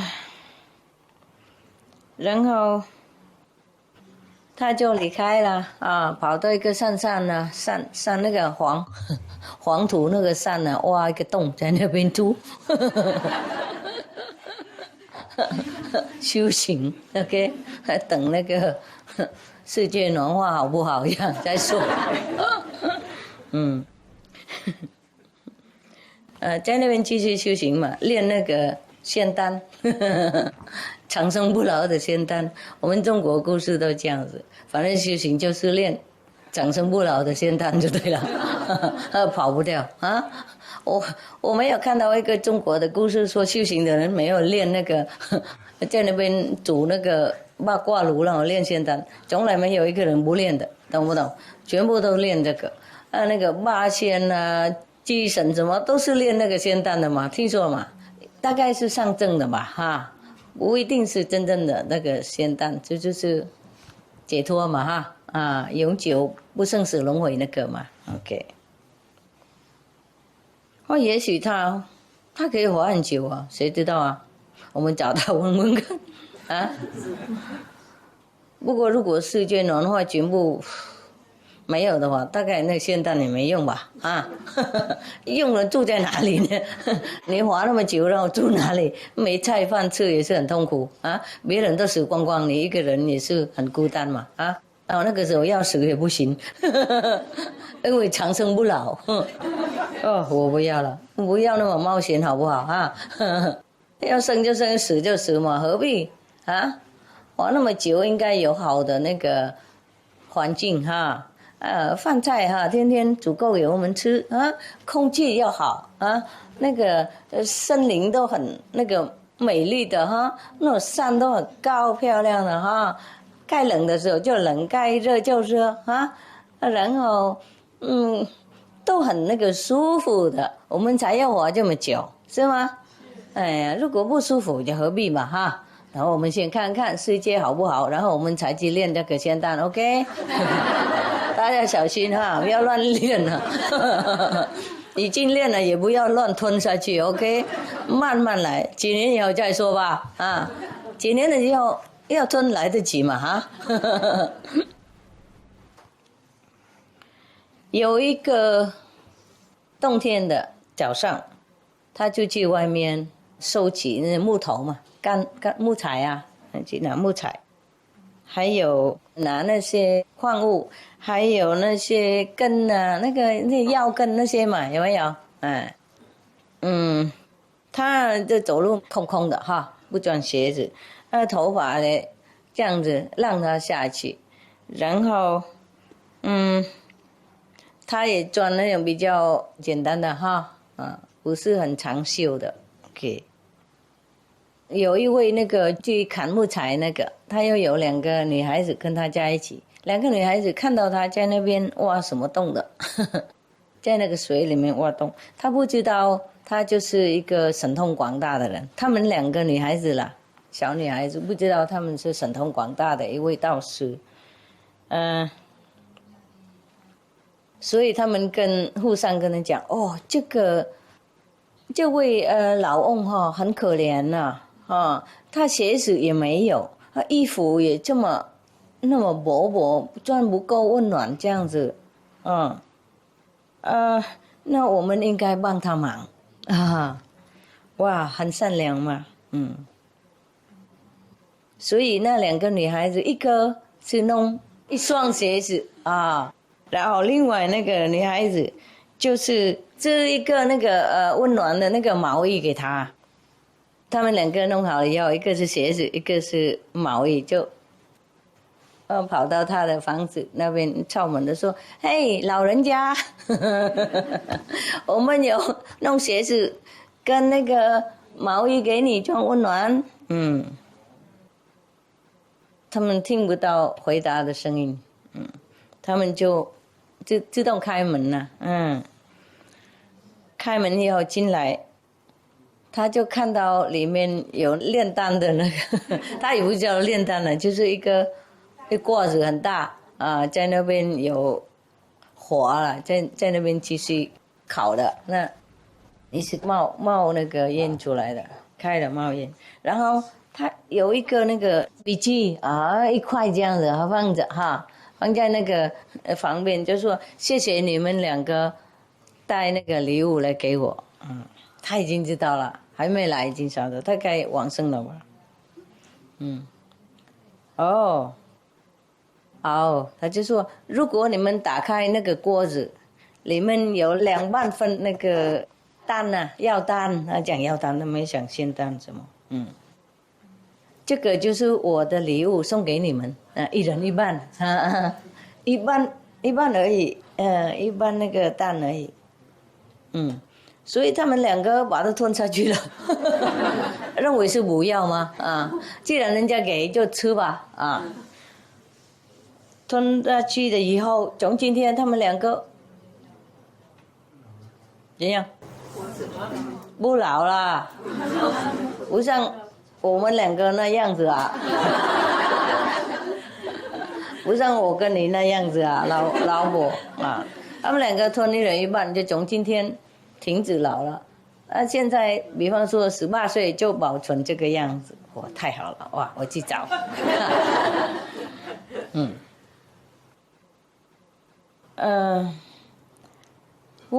他们活到100多岁，到死了以后还是年轻轻那个样子，时间到了就走，不过脸就不老。还有他跑到另外一个桌子上面，有看到一封信，里面他还有写这个是药井函呐，2位得药井到那个天上那边去，然后写他的名字，就那个时候那2位才知道，哇，这个就是神通的道教广大了。OK， 讲完了，哎呦，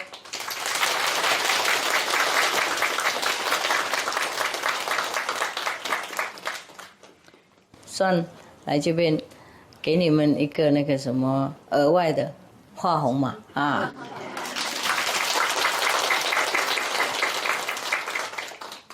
明天回去吗？是不是？我是后天，全部明天走啊？今天，今天对了。啊，几个小时就走了，啊，走的快乐吗？快乐。来的快乐，走也快乐哈。哭哭闹闹说不要走，不过如果我叫你们留，你们就哭哭闹闹又回去。这会儿问舍不得走啊？啊？舍不得走，舍不得走，我相信你吗？啊，好了好了，相信，哎，有一些想留不能留啊，有一些能留不想留，世界都是这样子啊。不过你们在家还有可爱的业障等嘛，有那个很合得来啊，那些老鼠啊。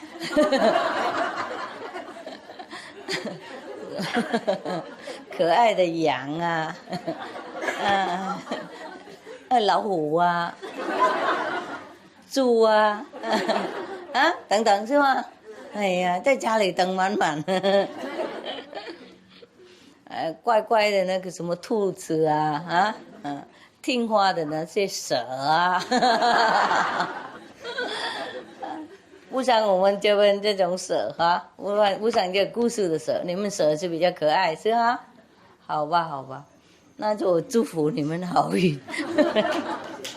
如果有什么事的话，去找那个科群好不好？做福就有德，像那个畜生哈。他有跟蛇住在一起这么久，被毒到这个样子哈，已经灵魂都不治了，还可以得救出来的，因为有在里面有一块好心在那里哈，在心里面有一部分好的心，所以人家也可以救。我们人是这样，师父常常讲过了，只能靠福报了。然后这两位那个木工的女孩子哈，这么好心啊，也就想帮助一个贫穷的老人家而已。不知道他是修神通啊，他冬天也不冷，懂吗？夏天也不热。说过了，冬天下雪他也可以种菜。意思说他可以种了菜也可以活出来了，用他的气嘛。灌在菜那边，然后菜也可以活的。我不知道我有没有这种神通，不过我在德国的时候有种一些菜，也有活起来呢。那个磨合嘛，知道不知道？我种在那个我那个房子角落了，有水都下在它的上面，不过。你把那个水把它弄开，在它下面绿绿的，还滑的，没有什么烂糊什么的，滑的整个冬天夏天什么都滑的，我记得，不过薄荷它会在水下面滑吗？平常那个 peppermint 不会哈，奇怪这个滑呢？我那个时候没修行啊，没什么神通啦，术数而已，还没找明是什么。那每天唠唠干干念那个佛经，真的是有这样子。所以我那个时候要喝茶的时候，我就出来拿那个薄荷跟茶喝在一起。那个时候我还喝茶嘛，偶尔啦我是认为那个是普通的现在想一想才知道那个薄荷也可以活。昨天我有跟你们讲嘛，说冬天也可以种那些嘛，我认为是谁都可以种的，种不出来哈。种不出来，下雪它就会糊掉。真的没有那个滑的很漂亮。夏天它自己又生回来。我知道这个是冬天滑的。冬天不能。有时候水下这上面呢。然后把一部分盖起来，一部分也是这样子滑下去，把全部都滑了，没有一个部分糊烂。这个德国是很冷冬天有时候下雪很多不可能冬天没下雪的。慕尼黑下雪很多。OK， ，Yeah。然后我有种一些什么菜啦，香菜哈，我有把土弄高起来，然后种菜、香菜这样，那也可以活得出来。不是夏天就比较还是很冷的啦，还是可以活的呢。你们试看看吧，哈，种薄荷也许它可以活吧。莲溪它就不怕水。啊，莲溪。莲溪。香菜。哦，香菜不怕血。它不怕。Coriander 啊。冷的时候它就睡下来。等到血溶了，它就站起来。真的哦。我家有种。哦，太好了，那你们可以这样种啊。也许你有神通，谁知道呢？你不跟我们讲呢？你看起来很像那种道家的，胡须白白的哈，脸红红的，就很像那些画画的道家那个寿翁那种，有没有？啊，有两只桃子那个有没有？你的桃子放哪里？这样，藏起来，我知道嘛，看起来很健康哈，很像以前那些道家的住在那个山林里面的，不过他住在巴黎呢，热闹的一个城市哈。我们修行住哪里都 OK 嘛哈，大概心上快乐才这样哈，心情快乐哈。你一个人住吗？小孩太太？跟我师姐。师姐啊，小孩呢？小孩另外住。住远了，长大了哈，出去了。OK， 你跟姐姐和好吗？师姐和得好吗？有时候好，有时候有的时候不好，也是这样嘛，快乐。哎呀，很棒。对我们修行还好。有考验哈。是啊。要有一个忍耐嘛。真的，讲得对。有时候压力哈。这个世界嘛，魔障太多了。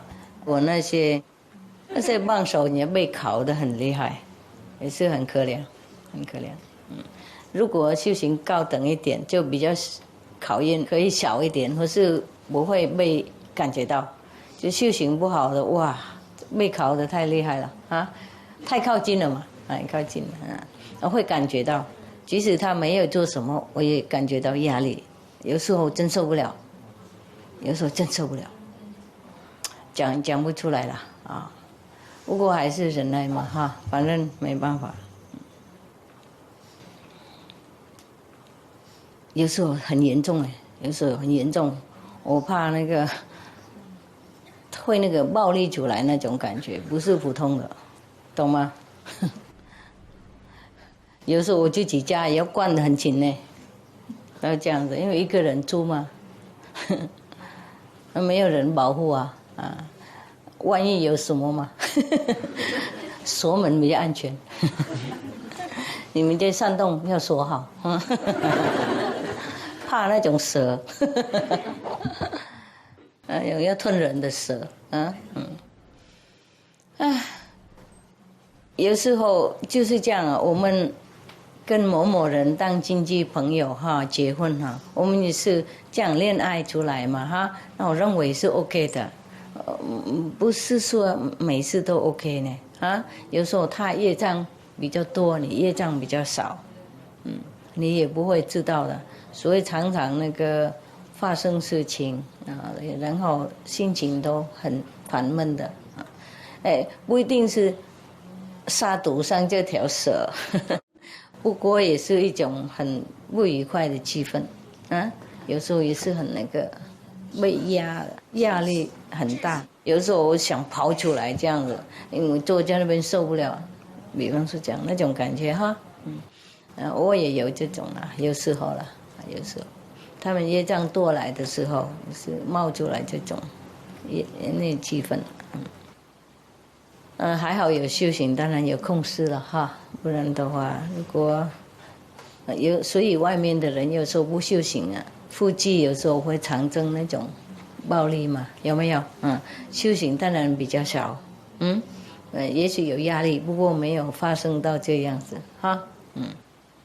因为在世界很难修嘛，很难修，压力是周围都有，特别这个时候那个魔它很闹事闹得很严重，因为如果它快被消灭的时候，闹这一次跟这条蛇一样，它知道它被抓的时候，它变成更大的一条那个蟒蛇了，它想吞它的先生下去，懂吗？然后还好有这位神通的道家，不然那位先生就完了啊。即使蛇被抓，那个先生也命不能保了哦，太可怕哈。不少真的有这种故事吗？不是上征那种啊，上征是跟那个修行的人啊有一点道心，然后有一位名师来教他啊，了解吗？你什么眼睛不好哈？眼睛有问题哈？不是，怎么了？有点心情不太好。哦，这样啊？为什么？刚才您说自己一个人挺孤单的，有的时候压着自己喘不过气来。你哈？我跟您说的时候，我觉得我心挺难受的。你也有这样哈？不是，说不好。我觉得听您说完以后，这心情就不好。听您刚才说自己呀，有的时候压力也挺大，又自己要把自己关到屋里头，没有地方去说呀。师父哈，说我是你。讲得不清楚，我认为你有什么问题，自己锁起来，自己孤单。我认为是你有问题，因为昨天他有说他跟老鼠合得很好，今天就说不好，是我混淆了一点。我说昨天怎么做那么好，今天怎么说一个人孤单哦？老鼠跑哪里去了？我懂了，意思说师父意思，哎呀，这个嘛，不是第一次了啊。我会过得去的，当师傅是很多代价嘛，应该知道的，你已经知道了就不用抱怨嘛，要过去嘛，反正别人 OK 就好了，因为要这样子别人才好嘛，业障跑哪里去呢？还是要受一点哈 ，OK，世界很多苦难嘛，哈。我苦一点有什么关系啊？是跟大家差不多嘛，没有苦这个就苦那个了，哈 ，OK。我认为也许这个就是一种上征的故事了，懂吗？不是常常这样啦，有时候啦，有时候业障啦，或是方便的人，他受那种刚好最重的业障的时候，会冒那种气氛出来，然后就我也要保护自己嘛，当然啦，也要保护自己，不然谁保护呢？你不保护自己，谁保护呢？没关系，我有狗啊。对啊，有时候要带2-3只狗到山洞，他们就懂了，乖乖了。那没什么嘛，一定有啦，他会保护我。平常是他们有自己的地方，不过有时候我带他们来，因为很爱他们嘛，很想黏在一起睡。有时候啦，就带他们来，为了要有伴呐，还要保护一下啊。那个尧舜的时代啊，很远了，人的门不要锁了 ，OK。不过当师傅的话，哪一个时代都有锁，就比较安全吧。不是说有外边的反对党而已啊。那边有时候也有啊，懂不懂？鬼呀，他就抓他们来反师傅嘛。所以，我们是修行，不过也要有那种准备心就 OK 了嘛。没问题。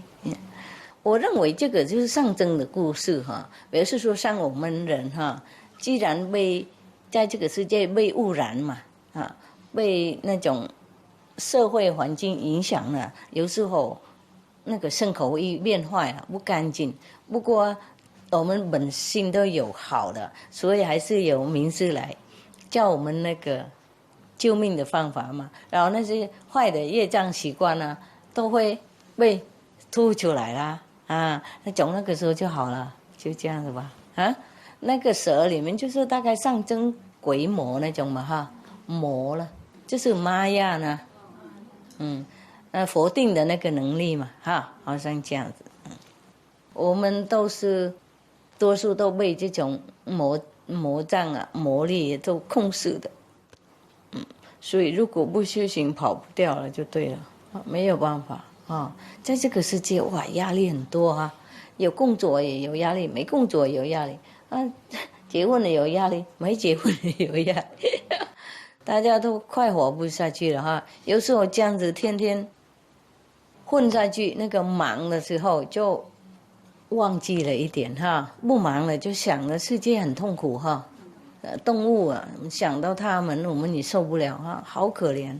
哦，世界啊，人啊，有一些地方很痛苦啊。我认为你眼睛不好，我有药水嘛，哎，才问而已。有一种药水，哎，我每天都要点的啊，不然这些灯好了，给那个是不舒服，啊？全世界在吃素就好了。全世界吃素都好了，我同意嘛。讲得对了。老人家好聪明，我也认为这样子。我是你的顾问，我听得很清楚。就他们不听也麻烦啊，我就去告诉他们要听你那个有智慧的讲话啊。真的很棒啊！这么简单，吃素而已就好了，又不吃啊。我们可以习惯了呢，即使不习惯，就想到动物那么痛苦，我们也不想吃肉呢，是不是？以前忙忙碌碌不知道啊，太匆忙了，没时间想嘛，没人跟我们讲啊，没有提醒，已经知道了，就哪里还敢吃嘛？是不是？不想啊。想到他们那么痛苦，我们的心也脆了，哪里还能吃？是不是？连师傅想到那个菜，他紧张，我也不敢吃啊，不想吃，何况懂不懂？何况肉呢？呀，就是想吃也不想吃，懂不懂？我东西很多嘛，何必吃动物嘛？好可怜啊。Some of the diseases related to meat consumption and/or production. Fatal prion diseases transmissible through air or milk. Rabies, anthrax, sleeping sickness, Q fever, norovirus, swine flu, Ebola reston virus. Cured meats and fish increase leukemia risk in children. Antibiotic-resistant superbug infections and other dangerous bacteria strains. Blue tongue disease, E. coli, Salmonella. Bird flu, mad cow disease or Creutzfeldt-Jakob disease, 90% of the population at risk. Pig's disease, or PMWS, listeriosis, shellfish poisoning, preeclampsia, Campylobacter, Clostridium difficile. Diseases hidden in healthy-appearing livestock. Food poisoning, heart attack, kidney failure from toxic additives like melamine and clenbuterol. Some of the costs of meat eating. Infertility. Eating just one serving of meat per day increases the risk of women's infertility by 32%, with additional meat consumption increasing the risk. Heart disease. Over 17 million lives lost globally each year. Cost of cardiovascular disease is at least $1 trillion a year. Cancer. Increased childhood cancers and adult reproductive cancers from hormones in meat. Colon rectal cancer. Over 1 million new colon cancer patients diagnosed each year. More than 600,000 colon cancer-related mortalities annually. In the United States alone, colon cancer treatment costs about $6.5 billion. Millions of people are newly diagnosed with other meat-related cancers every year. Diabetes. 347 million people are affected worldwide. An estimated $174 billion spent each year on treatment in just the United States. Obesity. Worldwide, 1.6 billion adults are overweight, with 400 million more who are obese. Costs $93 billion each year for medical expenses in the United States alone. At least 2.6 million people die annually from problems related to being overweight or obese. Environmental. Use up to 70% of clean water. Pollute most of the water bodies. Deforest the lungs of the earth. Uses up to 43% of the world's cereal. Uses up to 85% of the world's soy. Cause world hunger and wars. 80% cause of global warming, plus more. Some of the costs of milk consumption. Cowpox from milking cows. Bacterial microbes, pesticides, and enzymes found in cheese derived from the inner stomach linings of other animals. Up to 80% of the calories in cheese are from pure fat. Breast, prostate, and testicular cancer from hormones present in milk. Listeria and Crohn's disease. Hormones and saturated fat lead to osteoporosis, obesity, diabetes, and heart disease, linked to higher incidences of multiple sclerosis, classified as a major allergen, lactose intolerance, plus more. For help quitting, please visit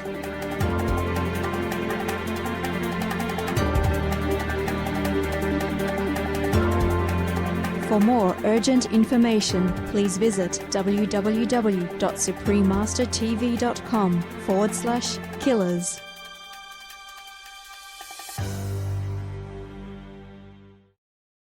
OK， 那个故事就是象征我们那个两个否定肯定的力量就对了哈，一定是这样吧啊？哪里有那条蛇呢嘛？恐怖。不过这个否定的力量也是这样，真那么恶毒的呢啊？即使没有伤害的人，意思说也许没有伤害他那个身体，没有把他们吃这个样子，不过也是伤害他们的精神了，是不是？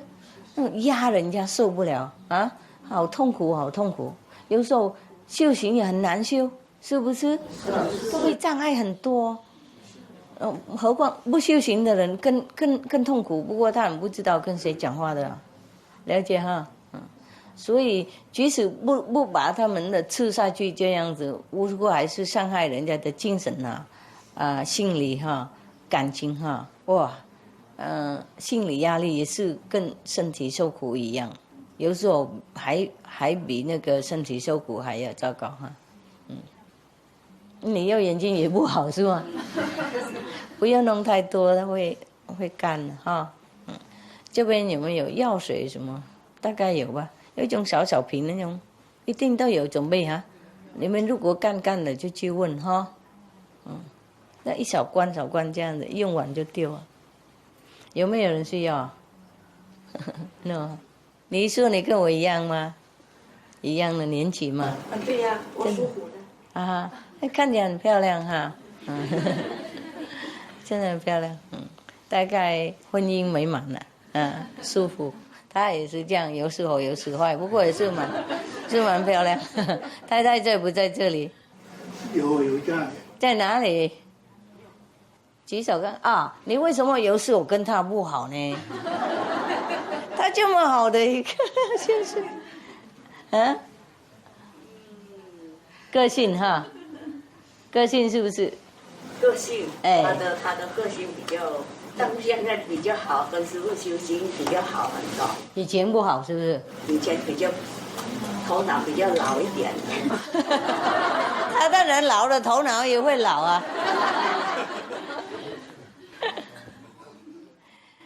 好了，已经活到现在了嘛 ，OK， 两个我爸爸妈妈也是这样子。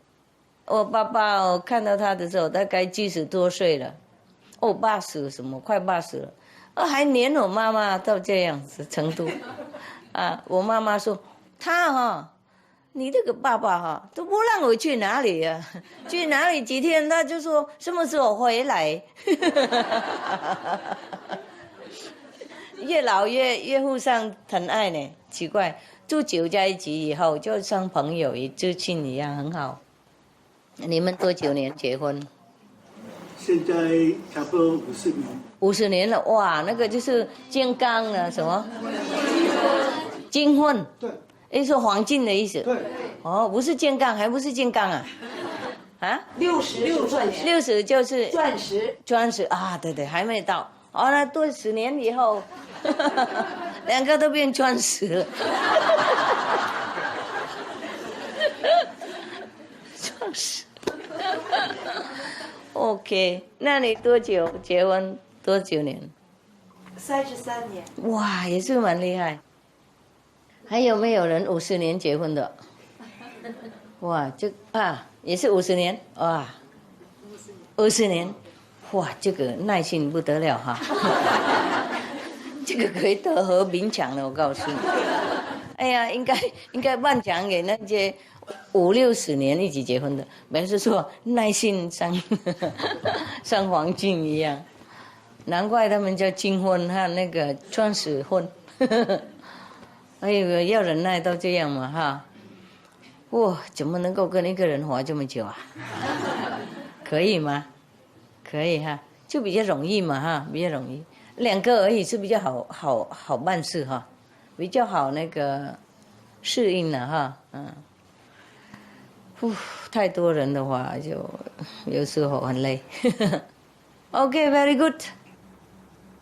不是说空气在上面，它吸。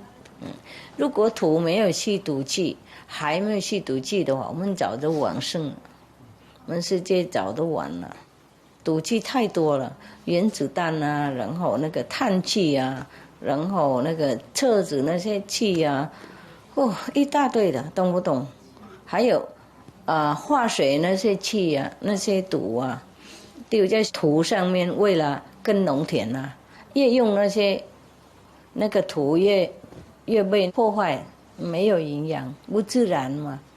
那些化水的那些肥料的会把土把的都弄坏了。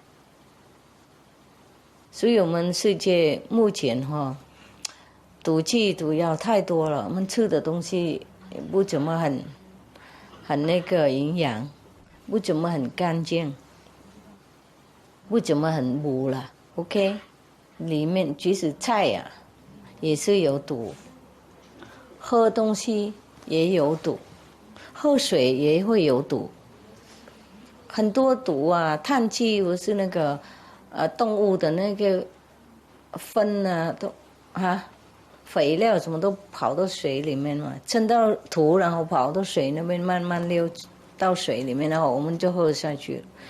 然后因为太毒了，水不干净，所以要用很多化水给它消毒啊，等等等，更多化水。所以我们人呢，越来没什么长命是这样，而且病患很多，越来越多那个医院，越多肉，越多东西吃喝的，越有多病人，真的很可怜啊！告诉你，又不是说被磨压而已，身体也不能保存的好，这个工具也不能保存的好，我们修行的也不是我们要破坏它，那自然就这样子，释迦佛都是替我们破坏。所以我不知道世界的人什么时候才醒过来，不醒过来的话，即使没有世界暖化的话，慢慢也不怎么样，慢慢来也是生活也不会怎么好，身体越来越没怎么好，懂不懂？生病，吃那些那个不好的饭菜啊，然后喝那些毒的水啊，不好的很多化水的水，然后病呢就去医院要更多。吃了更多药啊，更多那些化水啊，更多那些抗生什么的，那是不是我们忙不过来了，救不了了自己，了解吗？看不了。你们修行的还好一点，有没有？因为有这种精神里面在保养我们一点。外面的人呢，常常去医院啊，懂吗？吃越多越去医院，好可怜。OK， 你们要靠功德了 ，OK 哈，靠功德，不然这个世界真的对我们没什么好东西，都不利，对我们都不利，身体也不利，精神也不利，身体不好，精神怎么能好？昏昏沉沉那样子，修行也不能集中啊，然后整天又被那个系统控制啊。要工作8个小时、10个小时，不然没办法活下去。然后回来就太累了，不管菜啊毒也要吃，因为饿嘛，没办法。没有吃这个也马上就死了，吃了就慢慢死。真的没选择，人真可怜。然后动物也把它连累进去，好可怜，好可怜。所以如果夫妻吵架母子不好，也不一定不一定是业障而已，是那些毒气给人家放掉嘛，吃那些东西给人家那个精神不好嘛，啊，那生病了真的是这样啊，好可怜好可怜哈。那你们要多保护自己就行了 ，OK， 多修行，没有别的办法，我不能跟你们讲别的东西了，真的没有别的选择。除了全世界都停止那些破坏地球的那种方式了，吃饭怎么种菜也要传回那个自然的，然后这个地球会恢复，然后会越来越好，树木也会重新再长回来，那个土啊它也会恢复，如果不继续虐待它，它会自己会恢复。然后我们功德越多的话，那地球会越来越快乐。好，那大家继续打坐，我回去房子方便 ，OK？ 好。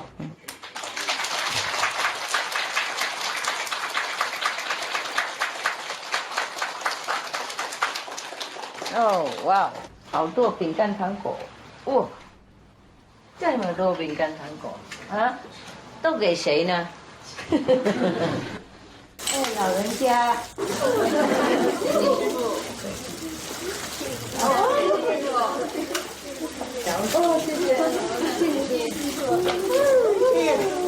我们福报不同哈，有一些是有钱的福报，有些是有出去的福报，有些是有修行的福报。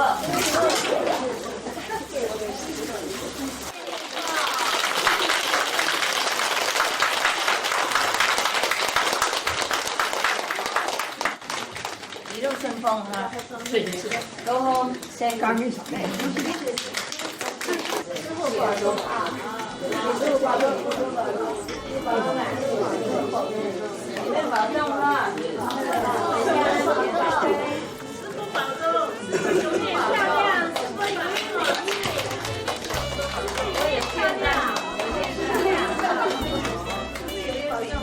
师父，我们永远爱你，谢谢。师父多谢。